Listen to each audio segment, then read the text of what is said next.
All right, sophomores, I'm going to try to make this video extremely short because we've spent a lot of time in class talking about this topic and it's extremely difficult. I'll acknowledge that. I've acknowledged forthright that I'm not sure that I'm 100% certain about the solutions to this problem.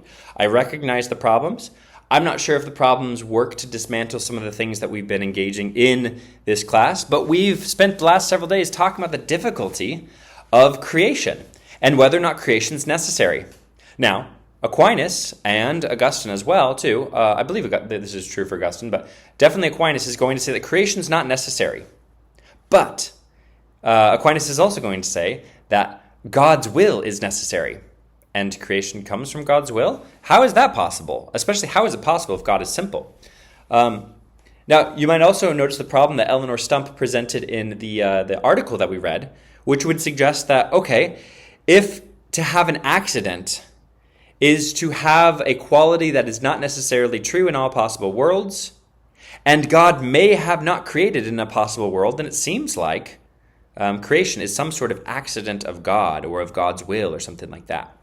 Well, the article we read today says not necessarily, because what an accident actually means is for it to be contingent. Now, for material substances, accidents occur with less being, and they're contingent.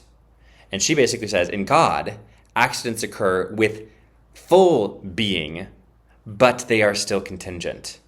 Now, this is remarkably similar to what we wanted to say about free will, that God can cause something to occur by the direct agency of a freely operating substance or freely operating agent, right?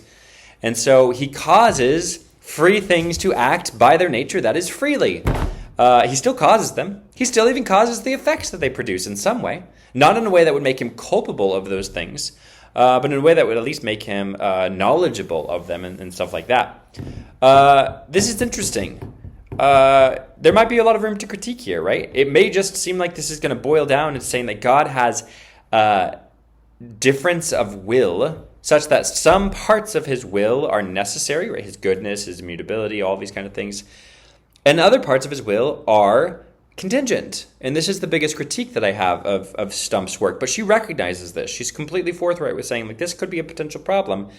But she still is able to say that maybe not necessarily the case. And this is going to be worth keeping in mind as we're just about to work on the first unit test, if you want to call it, right? The Covenant Summa. And after that, we move into Trinitarian theology. I think once we get there, we can also look back from the vantage of Trinitarian theology, because Trinitarian theology is going to have a distinction between the ad intra relations, that is the relation of Father, Son, Holy Spirit, God in himself, and the ad extra relations, all the things that God does outside of himself.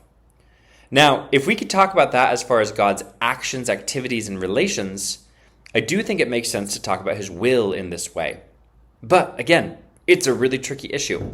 So I wanted to just post a brief video reminding you of what we talked about, reminding you of how tricky it was, saying that I will also, if you should have the hard copy of Stump's article that I gave out to all of you, spend some time with that. I think it's just excellent. It's 2023 Blackfriars, and it's kind of cutting edge work on this topic.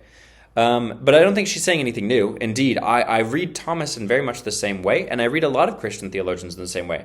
As I look through history, I do see that Christians are very, very beholden to the claim that God does not necessarily create, right? He makes the choice to create. It makes sense to talk about him not creating. And yet, it is overwhelmingly the case that most Christians have believed that he is simple at the same time. Is this just a contradiction? Is this a reason for us to deny simplicity? Certainly some Christians have taken that route. Or is this a reason to say that even though creation isn't God, and you have to offer a reason for concluding that if creation is necessary, it is, what I just said, necessary in some sense. Is that an okay thesis to affirm? Again, I'm very skeptical of that thesis. I'm also very skeptical of denying divine simplicity. So I'm trying to carve out a middle route to actually say this is not a problem. But this is precisely what we're going to do in theology, is we're going to recognize kind of the set of problems. Now, some people might critique this and say, well, ultimately this is driving you away from God somehow. I would say far from it. This is us contemplating who God is. This is us turning into God. And this is us ultimately spending time discovering the mysteries that we confess, right? This is what St. Anselm will say, something like faith seeking understanding, right? We have the faith, we are seeking the understanding of it, and we want to make sure that we do so in a way that is rigorously rational, rigorously studious. And so this, to me, makes my heart sing. If that's not happening to you, spend some time reflecting on that, right? Because the right response to theological challenges is not actually throwing your hands up in the air and be like, I guess we'll just never know anything. It's saying, okay, God has given us a mind to think about these things. Let's use that well, and let's make that actually an act of worship somehow. I think that's the better response to when we come across theological challenges. And that's why I give them to you, right? I give you some of the theologically challenging things that we can spend time thinking about.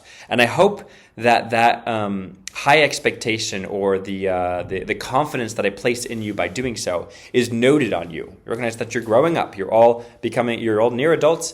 And it's good to spend time thinking about things that are not easy. You've arrived at one of them. We'll think about at least two other really big challenges to both philosophy and theology throughout our time together. And similarly, we might scratch our heads a little bit and say, there's some options we have for understanding how this works, but it's not exactly obvious right now. That's okay. Use that to push you further into worship. Don't take the easy route and check out at this point and say, I guess we'll never know. No, that is not the Christian thing to do. So have fun reflecting on this, think about it, and next week we are spending the entire week getting ready for defending your various different disputation questions in the Summa.